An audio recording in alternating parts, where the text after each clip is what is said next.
कालपासून पाहिलं तर पलई तालुक्यामध्ये पावसाचे जोरदार आगमन झालेलं आहे आणि या पावसात पाहिलं तर आता पलईच्या अनेक सकल भागामध्ये आता पाणी साचत सुरू झालेले आहे। मी आहे आझाद नगर ते वैद्यनाथ मंदिर जाण्या रस्त्यावर। या सर्व पाहिलं त्या ठिकाणी आता गुडघे इतकं पाणी साचायला सुरू झालेले आहे। सकाळपासूनच मोठ्या प्रमाणात रिमझिम देखील सुरू झालेली आहे। या पावसामुळे पाहिलं तर अनेक दिवसापासून पाऊस नव्हता आणि त्यामुळे आता पिकाला देखील याचं चांगलं खरीपाच्या पिकाला चांगलं जीवदान मिळालेलं आहे। आणि या ठिकाणी पाहिलं तर आता संपूर्ण जे रस्ता आहे आता या ठिकाणी आता पाणी साचले आहे। या ठिकाणी पाहिलं तर आझाद नगर ते वैद्यनाथ मंदिर या ठिकाणी पाहिलं तर रस्त्यावर अनेक ठिकाणी वाहनं देखील लावण्यात आले।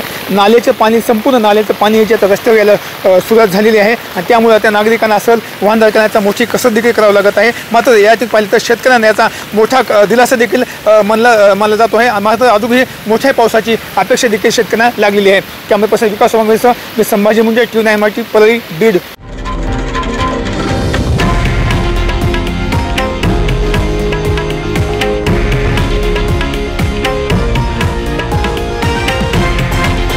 हे आहे देशातील नंबर 1 न्यूज नेटवर्क आणि आपण पाहत आहात TV9 मराठी, एकमेव।